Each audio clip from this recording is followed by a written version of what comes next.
경남 지역 이슈를 분석하는 시간 헬로 이슈토크 시작합니다. 6일 지방선거를 앞두고 후보들의 얼굴과 정책 알리기 열기가 점점 뜨거워지고 있습니다. 헬로 이슈토크에서는 이번 6일 지방선거까지 유력 후보들을 모시고 정책 공약과 또 각오를 들어보는 선거 레이더 시간 마련하고 있는데요.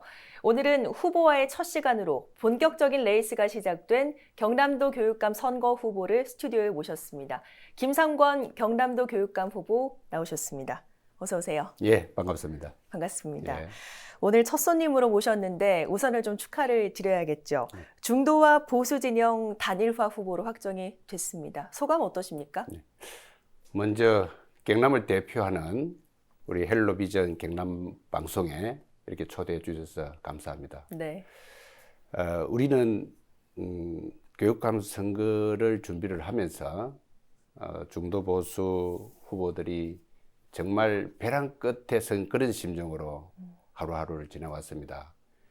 따라서 제가 중도 보수 단일 후보가 되면서 아주 막중한 책임감을 느끼고 있습니다. 우리는 진보 교육 체제의 잘못된 관행을 종식시킨다는 큰 대의를 가지고 단일화를 추진했고요. 함께 경선에 참여했던 모든 분들이 한 뜻으로 그 결과를 이루어낸 게 단일화 아닌가 하는 그런 생각을 합니다. 네. 함께 했던 세 분께 정말 고맙다는 말씀을 이 자리에 빌어서 다시 드립니다. 네. 감사하다는 말씀을 해주셨지만 사실 이번 단일화 과정이 순탄치만은 않았습니다. 때문에 김상권 후보에게 더 많은 관심이 쏠리고 있고 어떤 이유가 이번 단일화 과정의 가장 큰 요인이었을까 이런 궁금증을 가지는 분들도 계신데요. 후보께서는 이번 확정에 어떤 이유가 가장 큰 영향을 미쳤다고 보시는지요? 다른 세 후보님들 다 훌륭하시지만 아무래도 도민들께서는 이제 제가 현장 교육에 오래 있었기 때문에 그 현장 교육의 전문가라는 그런 부분에 많은 점수를 주지 않았나 그런 생각을 합니다. 잘 아시다시피 제가 37년간 학교에서 교사로부터 시작해서 교감, 교장을 거쳐서 또 행정으로서 또 교육청 장학사, 또 지역교육청, 교육장, 국장 현장을 두루경험한 네. 그것이 아마 큰 기대를 가지고 계신 거 아닌가 우리 도민들께서. 네. 그래서 이런 또 좋은 기회를 주신 거 아닌가 그런 생각을 해봅니다. 네, 현장 경험이 가장 큰 영향을 미쳤으리라 본다. 네, 그렇습니다. 알겠습니다. 앞서 제가 잠깐 언급했지만 이번 단일화 과정 또 확정 후에도 살짝 좀 잡음이 있었습니다. 때문에 단일화 과정에서 탈락한 후보들에게 기자회견에서 한 뜻을 좀 모아주십사 부탁을 드리기도 하셨었는데 지금은 김상권 후보로 뜻을 모아주는 것에 충분히 좀 동의가 된 겁니까? 네, 그렇게 하고 있고 뭐 거의 완성 단계에 있다 저는 그렇게 보고 있고요. 네. 예. 그럼에도 불구하고 오늘 이 자리를 빌어서 단일화를 추진했던 단체들, 특히 경남희망연대, 교육희망연대, 또 원로회, 또 교육미래비전 22, 이 세 단체에서 많은 고생을 하셨죠. 특히 이 희망연대와 원로회에서는 근 8개월이라는 긴 장정을 네. 우리들 단일화를 위해서 노력을 했습니다. 그런 와중에 여러 가지 어려움도 있었고 또 불의 마음도 있었고 뭐 그런 것들은 큰 대의를 위한 하나의 자범이었다 이렇게 생각을 하고 혹시 그동안에 마음 불편한 점이 있었으면 이 자리를 빌어서 죄송하다는 그런 말씀을 네. 함께 드리고 싶습니다. 알겠습니다. 자, 일각에서는 교육감 후보인데 왜 중도와 보수의 후보인가 이런 말을 합니다. 아마 정치적으로 표현하는 이런 해석 때문일 것 같은데 이에 또 불편한 시선을 보내는 분들이 있는데요. 여기에 대해서 어떻게 보십니까? 예, 그렇습니다. 교육을 놓고 정치적 개념의 진보니 보수니 하는 것은 맞지 않고요. 저도 거기에 대해서는 동의하지 않습니다. 네. 그럼에도 불구하고 현재 진보 교육과 보수 교육이 또 존재하는 것도 사실입니다. 네. 저는 정치적인 개념의 진보 보수를 떠나서 네. 교육적으로 진보 교육과 보수 교육을 제가 어떻게 나누느냐 하면 네. 지금 현재 교육감이 하고 있는 교육을 저는 진보 교육이다 이렇게 제 자신이 정의를 내렸습니다. 네. 왜냐하면 그 진보 교육의 이제 어떤 큰 틀이 학생들의 자유, 평등, 과도하게 주장하고 또 상대적으로 평등, 상대적으로 이 책임과 의무가 소홀해지는 그럼으로써 교권이 무너지고 또 그럼으로써 학교의 여러 가지 교육 활동이 제해되는 쉽게 말해서 선생님들의 교권이 무너지니 선생님들이 학생들을 결국 가르치는 지도하는 주체인데 교권이라면 무엇이냐? 학생들에게 썼을 때 교사로서의 권위거든요. 네. 그 권위가 무너지니 결국 학교 교육이 제대로 되지 않는다. 따라서 학력도 무너지고 있는데 네. 그것이 역시 그 하나의 일환이다. 저는 그렇게 보고 있고요. 네. 그래서 현재 박 교육감이 펼치고 있는 이 교육 자체를 저는 진보 교육이다. 이렇게 정의를 내렸습니다. 네. 그러면서 자유와 평등을 과도하게 줌으로써 교권이 무너지고 그 여파로 학력이 무너지는 이런 일련의 과정에 네. 책임과 의무를 더했을 때 자유와 평등만큼 책임과 의무도 같은 무게로 더했었을 때 저는 그런 것들이 해결될 거라고 보고 있거든요. 네. 그래서 그 자체를 저는 보수 교육이다. 이렇게 정의를 내립니다. 네. 그러니까 제가 말하는 보수 교육과 진보 교육은 뭐 학자들이 말하는 진보 또 보수 그런 것하고는 차원이 좀 다르다는 것을 제가 말씀을 드립니다. 알겠습니다. 제가 경험해서 네. 그렇게 진단을 내리고 있습니다. 제가. 알겠습니다. 그러니까 지금 학생들의 평등 인권에 과도하게 무게가 네. 실리고 있고 그만큼 책임과 의무를 부과해야 된다. 예. 이런 말씀으로 예. 좀 이해를. 자연히 책임과 의무가 약해지니까 네. 그에 따라서 또 학생들이 권리도 강하게 주장하게 되고 네. 또 교권 학생들 앞에 섰을 때 선생님의 권위가 약해지고 그러면서 수업 질도 약해지고 네. 등등 이렇게 악순환이 되어진다. 알겠습니다. 그렇게 보고 있습니다. 그런 것들을 보수 교육이다라고 보신다. 그게 이제 진보 교육인데 네. 그와 반대되게 책임과 책임과 의무를 의무를 부과하는 가해서 그런 것들이 중화되었을 때 그것이 저는 보수 교육이다 이렇게 제가 얘기를 합니다. 알겠습니다. 예. 자, 교육감의 조건이라고 하면 뭐 교육 철학과 현장 경험도 이론적인 지식들을 들 수 있을 것 같은데요. 김상권 후보께서는 어떤 조건에 얼마만큼 좀 충족을 하신다고 보십니까? 뭐 여러 가지 부족한 점이 많지만 저는 일관되게 제가 가지고 있는 명분에 따라서 어떤 결정을 하는 부분이 좀 있습니다. 네. 그 부분을 제가 장점으로 생각하고 있고요. 또 아까도 말씀했듯이 교육은 현장 경험이 굉장히 중요합니다. 예를 들어서 지금 현재 교육이 이렇게 흘러가고 있는데 왜 그렇게 흘러가고 있는지 하는 여러 가지 원인을 알아야 처방이 될 것 아닙니까? 네. 그 원인을 누구보다도 잘 알고 있다. 따라서 그 처방도 누구보다 잘 할 수 있다는 자신감을 항상 가지고 있죠. 네. 그래서 제가 자랑하고 제가 강점이라고 얘기할 수 있는 것은 역시 현장 경험이다. 네. 특히 교육 경력과 네. 교육 경험과 행정 경험.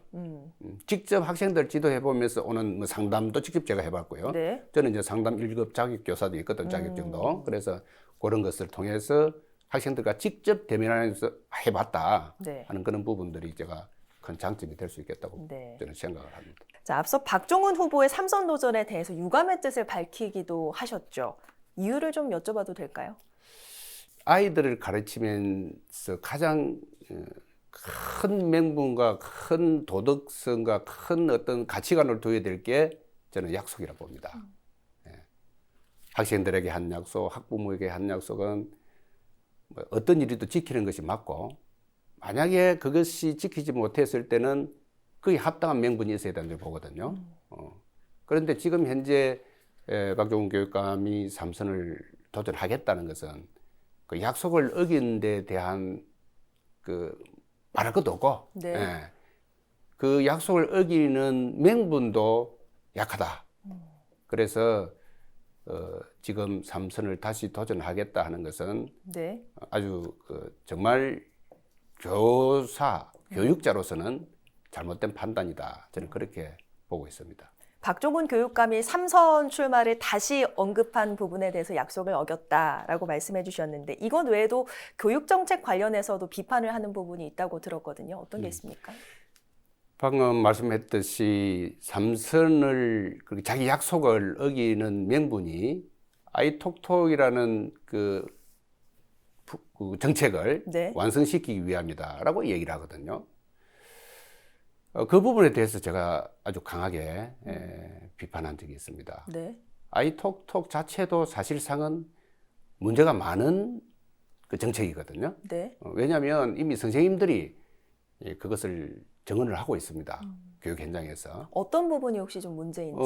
지금 이제 그 비대면 교육, 미래 교육을 하기 위해서 아이톡톡이라는 앱을 개발해서 이렇게 한다라고 하는데 실제로 그 유사한 게 이미 교육부에서도 만들고 있거든요. 이 학습들하고. 그리고 줌이라는 그 민간 기업에서 그건 외국에서 만든 것으로 제가 알고 있는데 우리가 이제 그걸 그동안은 무료로 사용하다가 이것을 사용하면은 일정한 금액을 줘야 되는 그런 부분이 있습니다. 그런데 사실은 그 줌이라는 앱이 잘 그 진행되고 있고 또 선생님들의 선호가 아주 높은 그런 것이거든요. 네. 그래서 어쨌든 그 또 추가적인 금액이 들고 하니까 다른 앱을 개발한다는 데 대해서는 제가 동의를 할 수 있습니다. 그런데 그 앱을 개발을 어디서 하느냐면 교육부에서 또는 EBS와 연합을 해서 정부 차원에서 하고 있단 말입니다. 네. 그런데 그것을 경남에서 특별히 만들어서 또 그러면 그게 이중 투자가 될 수 있고 또 이 앱은 선생님들이 많이 사용을 해야만이 그 기능이 향상되는 그런 기능이 있거든요. 그러니까 이걸 그 기능을 향상시키기 위해서 선생님들에게 강제로 이걸 사용해라 라는 지시, 공문 이런 것들이 내려가서 선생님들이 어쩔 수 없어서 사용한다는 그런 말들이 많이 있거든요. 그래서 그렇게 지금 학교 현장에서 아이톡톡이 굉장히 선생님들에게서 비판을 받고 있는 그런 사업임에도 불구하고 그것을 완성시키기 위해서 삼선에 출마하겠다 하는 것도 앞뒤 말이 맞지 않는 거고 설사 그렇다 손치더라도 그걸 이제 앞으로 그 뭐 포스트 코로나가 되든 위드 코로나가 되든 디지털 기반으로 한 교육은 진행될 수밖에 없어요. 그렇다면 교육감이 누가 되든 제가 교육감이 되어도 그런 부분에는 굉장한 관심을 가지고 추진을 할 거다 말입니다. 네. 그러면 예를 들어서 아이톡톡을 이 정도까지 진행을 했다. 그게 좋다면 제가 들어가서 진행하면 돼요. 그런데 그것을 하기 위해서 내가 해야 되겠다라고 하는 것은 이치에 맞지 않다. 명분에 맞지 않다. 저는 그렇게 생각이 듭니다. 네. 후보께서는 뭐 현장 경험을 강조하기도 하셨지만 경남교육청 교육국장을 역임하신 것으로 알고 있습니다. 당시 교육감이 바로 박종훈 교육감이었는데 지금은 또 경쟁 후보로 만나게 됐습니다. 자, 앞서 비판한 이런 정책들이 이번 도전에 영향을 좀 미쳤다고 봐야 할까요? 네, 그렇죠. 앞에서도 말씀했듯이 학생들의 자유와 평등, 또 권리가 과도하게 주어지는 정책들, 대표적이죠. 학생인권조례 부결됐지만, 그리고 자치조례, 네. 기타 우리 학생들의 생활지도 옛날에 많이 그는 들어봤죠. 네. 요즘 뭐 회복적 생활지도 막 이렇게 해서 용어가 바뀌었는데, 거기도 사실상 학생들의 과도한 권리, 인권 그런 것들이 주어지고 있거든요. 그래서 정말 아이들은 중간을 가르쳐야 되고 이 중간적인 위치에서 지도를 해야 되는데 네. 그런 부분들에 저는 아주 불만이 많습니다. 그리고 역사교육도 그렇죠. 그렇군요. 역사교육도 있는 사실 그대로 가르치면 되거든요. 잘못은 잘못대로 또 잘한 것은 잘한 것대로 그런 정책들 또는 현재 시행하고 있는 교육들 그런 것들을 저는 같이 동의하지 않습니다. 네. 결국은 뭐 편향된 교육을 바로잡겠다 이런 뜻으로 보이는데요. 네, 그렇습니다. 그 어떤 방향으로 바꿀 예정이십니까? 간단하죠. 방금 말씀했듯이 이 자유 권리 과도하게 주어졌으니 그와 상응하게 책임 의무 주어지고 또 교권 확립시켜주고 또 학교에서 어떤 그 인사 질서라든지 행정의 질서를 바로 잡아주고 또 지금 현재 노사 대 노사 갈등으로 여러 가지 학교 현장이 어수선하거든요. 네. 이런 것들 서로 조율을 해서 서로 양보하고 또 서로 학생들만 위해서 내가 봉사자다 이런 생각으로 교육을 하면 그런 것들은 어느 정도 해결이 되거든요. 네. 그래서 교육감의 의지, 교육감이 얼마만큼 노력하느냐에 따라서 해결될 수 있다라고 보고 저는 그런 것들에 대해서 아주 관심을 많이 가질 생각입니다. 네. 앞서 노사 대 노사 갈등. 노조들끼리의 어떤 이제 갈등. 네, 말씀해 예. 주셨는데 그런 점에서 인사나 뭐 임용제도도 변화가 좀 필요하다고 보시는 당연하죠. 겁니까? 예. 어떻게 좀 예. 변화해야 된다고 보십니까? 인사는 억울한 사람이 없어야 되거든요. 그리고 또 지금 현재 문제가 되고 있는 게 뭐 개방직, 특히 임기제거든요. 임기제 공무원은 교육감의 임기와 동시에 이제 끝나는데 거기는 자격 규정이 없습니다. 그러니까 그냥 민간사인을 뭐 공무원을 만들 수도 있고 또 그 공무원들이 뭐 임기로 들어왔으면 그 역할이 있을 건데 그 역할만 하면 되는데 또 오버해서 다른 역할도 같이 하려고 하는 그런 부분들 뭐 비일비재하거든요. 예를 들면 그래서 이제 그런 것들도 좀 정리가 돼야 된다. 저는 그렇게 보고 있습니다. 네. 혹시 뭐 이 밖에도 말씀하시지 못한 뭐 다른 공약, 또 준비하고 있는 교육 정책 있으십니까? 뭐 여러 가지 정책을 제가 내놓았지 않습니까? 또 농간, 서울 수도권과 우리 경남 간의 학력 격차, 그리고 경남에서도 도시와 읍면 지역의 학력 격차, 네. 그리고 우리 출생률의 그 차원에서 우리 국가의 인구 절벽을 방지한다는 예방한다는 그런 차원에서 유치원 무상교육도 내놨고요. 근데 요새 최근에 네. 제가 신도시, 다시 말해서 창원, 옆에 김해, 양산, 거제, 진주 신도시가 만들어지는 곳, 또 그 구도심 뭐 이게 현장을 가봤거든요. 네. 굉장합니다. 구도심은 학생들이 텅텅 비어서 정말 걱정이고 신도시는 너무 학생들이 많았어. 정말 큰 걱정이거든요. 네. 그런데 그게 사실 해결되기가 쉽지가 않습니다. 네. 제가 교육감일 때도 당장 그걸 해결할 수 있는 길은 찾아보기가 쉽지 않습니다. 그럼에도 불구하고 지금까지는 거기에 대해서 적극적으로 대응을 안 한 것 같아요. 네. 예, 그래서 저는 제가 교육감으로 들어가면 방금 얘기했던 신도시, 구도심의 교육 환경을 개선하기 위해서 교육감 직속으로 대책위원회를 만들 겁니다. 그래서 시장 군수, 시장님, 도지사, 이런 또 국회의원님 이렇게 정말 이것을 머리 맞대고 고민하면 또 일말의 희망을 찾을 수 있다는 그런 어떤 가능성을 가지고 제가 적극 행정을 하겠다 하는 그런 말씀을 드리고 같이 이 마음 아파하고 걱정하고 있다는 것을 이번 기회에 우리 도민들께 알려드리고 싶습니다. 네. 자, 끝으로 도민들께 전하고 싶은 김상권 후보의 교육 철학 한 말씀 하시고 오늘 이야기 마무리하겠습니다. 예, 감사합니다. 저는 인성 교육과 학력 향상을 아주 중요하게 생각하고 있습니다. 그래서 인성 교육을 위해서 인성 교육의 출발지인 가정교육을 강화해야 된다. 그런 측면에서 학부모 교육을 위한 학부모 대학을 지금 준비를 하고 있습니다. 그리고 학력 향상을 위해서는 디지털 미래교육 시스템을 만들어서 또 농간, 수도권과 우리 경남의 학력 격차도 최대한 해소할 수 있도록 노력할 것입니다. 무엇보다도 지금 더 우리 수험생들이 걱정하고 있는 정보 격차입니다. 수도권과 우리 경남의 시골의 대입을 위한 정보가 아주 부족한 편입니다. 그래서 대입 정보센터를 강화하고 또 지역의 필요에 따라서는 설치하도록 하겠습니다. 제가 교육감이 되어서 학생만 바라보고 정말 경남 교육을 제자리에 똑바로 세울 수 있도록 최선의 노력을 다하겠습니다. 도민 여러분들께서 많이 지지해 주시고 성원해 주시기 바랍니다. 고맙습니다. 감사합니다. 네, 오늘 말씀 여기까지 듣겠습니다. 자, 오늘은 김상권 경남도 교육감 후보와 함께했습니다. 말씀 고맙습니다. 감사합니다. 이상으로 헬로티비 뉴스를 마칩니다. 저희는 언제나 지역 주민 곁에 있겠습니다. 고맙습니다.